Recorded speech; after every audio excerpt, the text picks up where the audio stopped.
Hello and welcome back to my channel. Today I wanted to discuss a heart disease related to the sudden death of young athletes. That specific disease is hypertrophic cardiomyopathy. Now, where does this come up? Well, it comes up in the news every so often. Young athlete playing sport, maybe had chest pain, maybe passed out, or maybe had a sudden cardiac death. And so what we're going to discuss is why this happens to athletes, what are the signs and symptoms of hypertrophic cardiomyopathy, and what are some of the treatments that are used for this specific condition. Now, what causes this disease? Well, the disease is caused by hypertrophy, or increased muscle mass in part of the heart. And that's the part of the heart that pumps out the blood to the rest of the body. When the part of the heart is thickened, it causes obstruction of the flow of blood coming out of the heart, and that's the basis of the condition. These patients can have fast heart rate. They can have syncope, where they just faint. These patients can have chest pain, and some patients remain totally asymptomatic, meaning they have no symptoms whatsoever.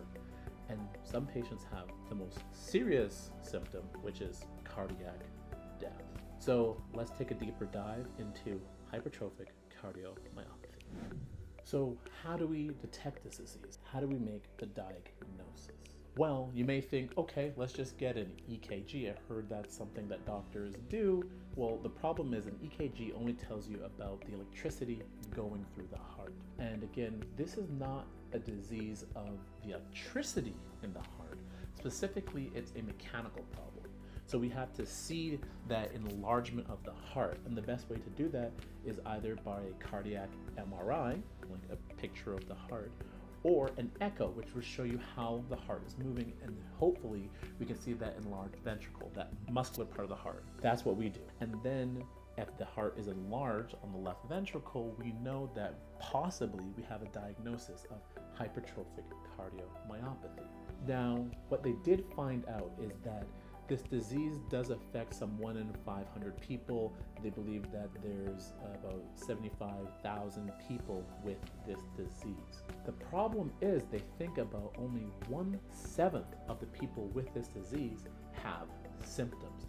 So there's a lot of people walking around with this disease and it has no effect on them whatsoever. They remain asymptomatic and have no conditions. They don't know essentially that they have this disease. I actually have a story of hypertrophic cardiomyopathy in 2 different scenarios. So I actually had a patient come to me, young male, was an athlete, said that he went to a wedding, all of a sudden passed out. Further questioning, he said that this is actually the 3rd time he passed out in the past 5 years, doesn't know why. He went to a hospital and they did some tests, they scanned his head, said nothing was wrong with him, and then he came to me and he was telling me about this heart condition. So I ran an EKG, it looked a little bit funny. I thought, maybe this could be hypertrophic cardiomyopathy. Why did I think so?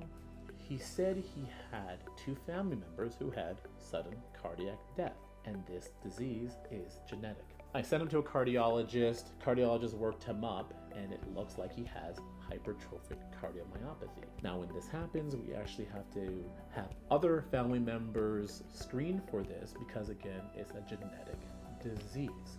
But that's typically how hypertrophic cardiomyopathy is found. The other story I have relates to a family member of mine. This family member is also in healthcare, was having some chest pain, but this family member is not a young athlete. This family member is definitely middle-aged. Anyways, they went to a cardiologist, they did research, and they found out that they have hypertrophic cardiomyopathy. And believe it or not, I'm now in the process of being tested myself. I'm gonna go get an EKG and we'll see if I actually have the disease myself. And that's typically how it works, because you can't just screen everybody for a cardiac condition. Usually it's some type of symptom that alludes us to what's going on, and then you do appropriate testing. If you want to be more technical, there's actually a certain width of the heart that would help diagnose hypertrophic cardiomyopathy. So when working this disease up, when screening, when trying to make a diagnosis, we look for a certain width to help make the diagnosis, and then we do further testing. So once it's diagnosed, the next thing we have to do is come up with different treatments. And the treatment for hypertrophic cardiomyopathy is actually based on, one, the symptoms a patient may have, and secondly, how severe we think it is, if we think the patient is at risk for sudden cardiac death. Before I move on to treatment, the one thing is we do have to make a judgment in medicine about who's at greater risk and what's the best treatment for them. So the first line treatment in hypertrophic cardiomyopathy is medical treatment. Is giving a patient something like a calcium channel blocker, a beta blocker, something that will slow down the heart, allow the heart to fully contract and have it release all the blood or most of the blood or an appropriate amount of the blood from the heart and circulate around the body. Now, usually patients who are at risk of sudden cardiac death are patients who are at risk of having an arrhythmia, an abnormal beating of the heart. Those patients have an internal cardiac defibrillator. What this does is a device placed in the heart that monitors how the heart's beating. If the heart were to stop or have an abnormal beat, it shocks or tries to put the heart back into rhythm. So that's one of the more serious things. And then there's other treatments, more surgical. These treatments they can inject part of the heart with alcohol and basically slough off the enlarged part of the heart that's causing the obstruction, allowing better flow through the heart.